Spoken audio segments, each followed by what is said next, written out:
We're here with Tim Rossi tonight. He's a Senior Fellow of FinSIA, and Tim will be speaking on networking tonight at the Young Finance Professionals event. Welcome, Tim. Thank you, Margot. Thank you. So tell us, what is networking? Well, I see it as basically relationship building. It's about bringing people together and getting them to really listen to each other and building a relationship based on trust. And the best way to demonstrate trust is to ask a lot of open-ended questions and then let the other person know they've been heard. Allow a sort of an opening up of the space through inquiry, through questioning, and then the other person reflecting back what they're hearing. Because then at that stage you can start to actually jointly problem solve around some challenges they may be facing. Great. And tell me, why is it important? Well, I think in my long career within the financial services, it was based on relationships really. In the early days of Macquarie Bank, we were having to build relationships. I see relationships as being something like a matrix. If you can imagine your fingers are like a matrix, it serves, I don't know if that comes across. Yes.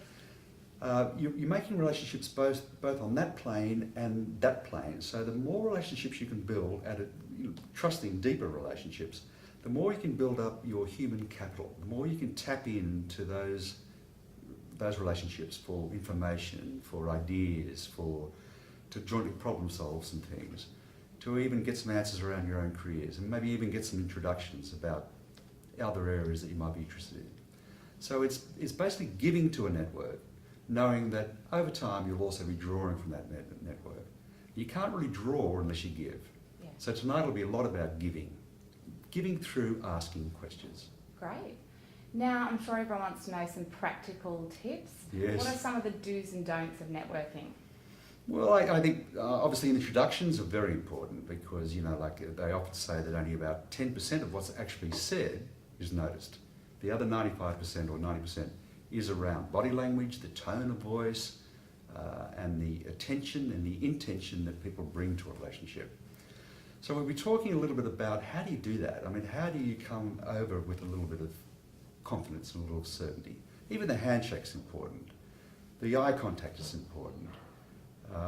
The way you even talk about yourself is important. So it's often a good idea, for instance, when you make an introduction, to actually give a little of a taste to the other person about what it is you like about your role and why it's important. What are the benefits that your role brings to your other internal or external stakeholders? Because that then opens up a whole different set of questions. So there's some of the do's.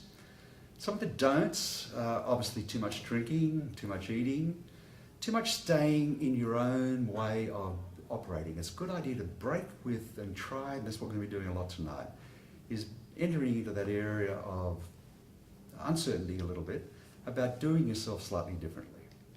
So if you're an introvert, for instance, to have a set of questions that you're going to think about before you meet somebody or before you even attend a night's a good idea. Some open-ended questions that you're going to be asking the other person. If you're an extrovert, it's a good idea also to have the same set of questions and to quieten your own propensity or desire to want to talk about yourself and inquire to the other person. A lot of what we've found, a lot of the research says that a person will remember a person that helped them connect with themselves. They won't remember much of what other people tell them. So a lot of tonight is going to be about people talking about themselves through open-ended questions, and then other people reflecting back what they're hearing. So it's going to be very interactive. It's going to be a lot of fun, and it's a pity that this group can't join us. But I think also, just to something else I'd like to say about it is that I think that the initiatives that FinSIA are entering into, including the passport, is a fantastic way to build networks. And I see this idea of the relationship deepening can only really happen face to face. And so these are opportunities through the passport to actually now meet the people face to face and actually get to know them better. I think that's a better way to build human capital. Well, it's an ancillary way to build human capital. Great. Thank you, Tim, and we look forward to tonight. Great, Margaret. Thank you.